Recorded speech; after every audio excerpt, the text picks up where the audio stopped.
After a 1-week break, Dragon Ball Super returns to the airwaves with Dragon Ball Super episode 35 entitled Ikari o Chikara ni Kaero Vegeta no Zenkai Batoru, which translates to Turn Anger into Power, Vegeta's All-Out Battle. Guys, there is so much to talk about. So much stuff happened in this episode. They packed so much into this that I don't know how long this review is going to be, but hang on with me. First of all, I really enjoyed the episode. I really enjoyed it because a lot of shit happened. A lot of twists happened. A lot of a good fight happened. Probably my favorite fight so far, even though it's not over yet. Probably the most entertaining and most creative fight we've seen so far in Dragon Ball Super. So, the episode starts with Piccolo back in weighted clothing, talking to Goku, and Vegeta and Frost face off. That's where we left off a couple weeks ago, previous episode. So, Frost pretty much starts leaking poison from the hole in his wrist, right? And the poison hits the ring and it melts. So it's like acidic. It's like an acid. Vegeta knows it's there. And of course, he takes a mental note of it so he doesn't fall for it like Piccolo and Goku did. So what happens is Vegeta, Champa rings the gong and Vegeta transforms into an SS Super Saiyan Gold. Okay, he used the gold-haired version. Frost runs at him. Vegeta ducks, uppercuts Frost one time. Frost flies out, breaks the glass of the arena that Vados had built, lands on the outside of the ring. He's out. I predicted it last week. I said Vegeta one-shots Frost in my predictions video, and I was right. Vegeta one-shotted Frost. He's out. The referee goes to check on him, sees that his heart is indeed beating, which means that he's not dead. Therefore, Frost is out. Eliminated, defeated. Damn. It's funny because Goku should have done that. Like, that's what Goku should have done. Goku should have eliminated him just like that. But Vegeta did it because, well, it's Vegeta. And in many ways, Vegeta is much smarter than Goku, right? He's got to get the job done. So here we have our first big revelation of things to come. We've been discussing this for weeks now, okay? Will Goku come back in the tournament now that it was revealed that Frost cheated because he hit a weapon in his wrist? Beerus checks Goku's hand. Beerus says Goku is indeed coming back to compete again. So those of you who were wondering, will Goku come back? I did a video about it last week. Yes, Goku will come back. Goku and Beerus get into a little bit of an argument because he pretty much says that he wants to go on after Monaka, but Beerus insists that he goes on after Vegeta and before Monaka. So Goku and Beerus get into a little bit of an argument here, and here's where it gets interesting, guys. This is getting better and better. This is getting better and better. They got me. They got me captivated, okay? They got me. They fucking got me. Whis is like, are you going to reveal Monaka's true identity? How long do you plan on hiding it, Lord Beerus? What could this mean? What does this mean? Toriyama, you got me again, you son of a bitch. That's what he says. And so they're arguing, and Beerus is like, no, you don't know who Monaka really is. You don't know his true character. And of course, then Vegeta goes on to brag about how when he beat Frost, he was restraining himself. So those of you who have been wondering how strong Frost is, not very strong in comparison to Goku and Vegeta.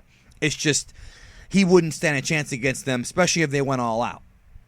So then what happens is Champa and Beerus get into an argument about the whole ring out thing because the barrier that Vados created doesn't seem to be that strong. So Vados kind of fixes it, so to speak, and they make a new rule. So now, from now on in the tournament, if you hit the barrier around the ring, you are eliminated. So it's no longer like you just have to land on the floor. Now if you touch any of the barriers around the ring, you are eliminated. So it does count like of a ring out. And those of you who remember Dragon Ball Z, you remember the Otherworld Tournament, which was when Goku fought Paikon. That is the same rule. So it's the same thing here. Same thing here. And then Beerus and Champa get into it, and they have rock, paper, scissors. And Beerus does not like this new rule. And they have the fastest rock, paper, scissors, the fastest Jankenpo ever. It's very hilarious. I really enjoyed it. Vados is suspecting Frost of doing something. So then we cut to Frost. Very interesting. This is, again, guys, what a great episode. A lot of shit happened. Frost goes outside the ring and goes to this crater on the planet that they're fighting on, and he sees this like treasure and this cube right next to it. And we find out that that's essentially the winner's purse, right? That's the money that he was going to split with them if Universe 6 had won the tournament. But Frost also is afraid of Champa. You know, essentially he's afraid of Champa, like, getting mad at him and killing him. Now, the cube obviously is the same cube that Whis used to transport everybody. So his plan was to take the money and hop in the cube and bounce and steal the money. But then Hito, otherwise known as Heat, appears, the alpha male about to regulate on his motherfucking ass. So Frost is afraid of this motherfucker. Hito's like, you ain't going nowhere, bitch. Okay, he doesn't really say that, but he's like, what the fuck you think you doing, right?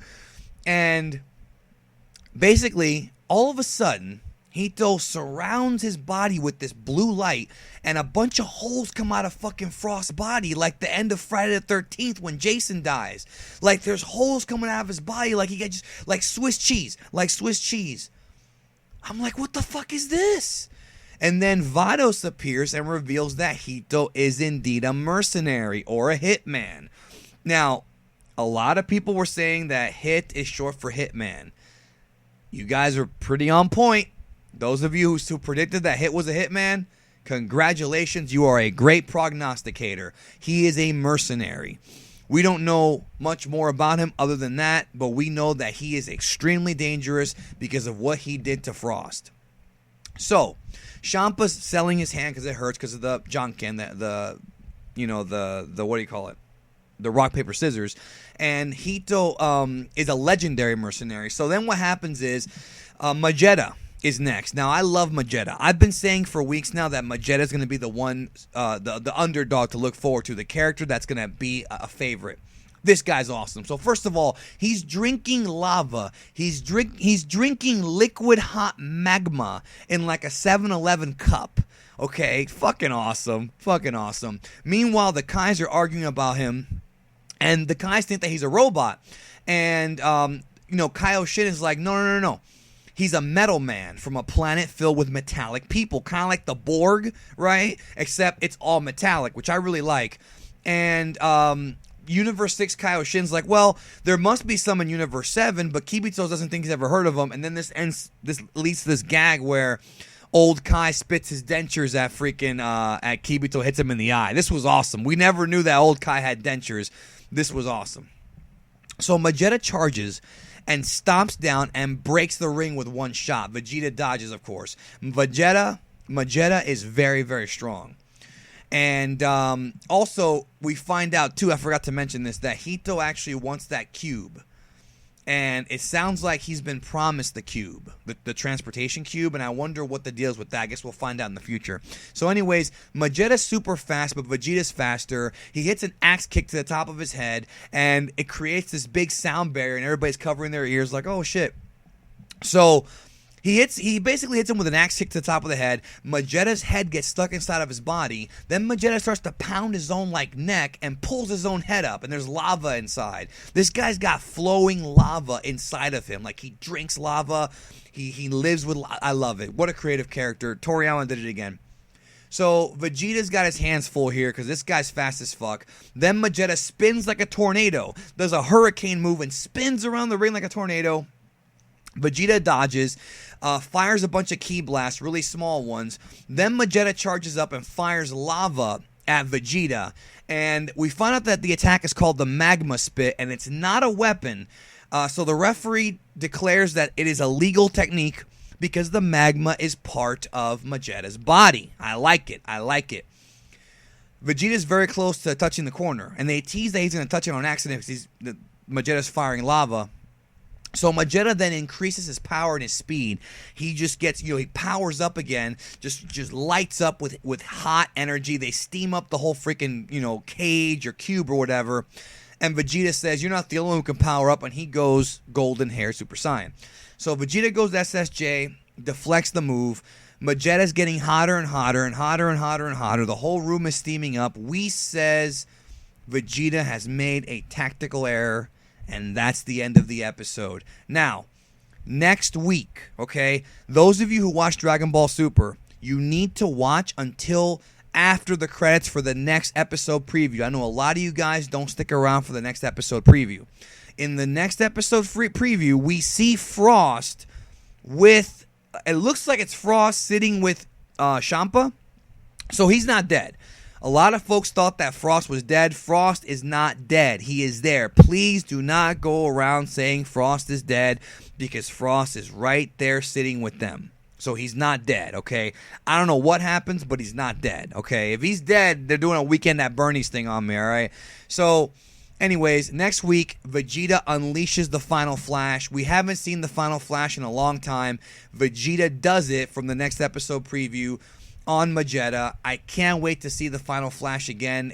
It's the big, powerful Final Flash. So, this week's episode of Super, thumbs up. The animation was a much improved. They had a lot of lore building, a lot of mysteries now. We now see what Vegeta can do. Very excited to see where this goes. I'm happy the series is back. Let me know your thoughts down below. Go ahead and subscribe to the channel if you have not subscribed, and like the video if you liked my review. I do very simple reviews on Dragon Ball Super.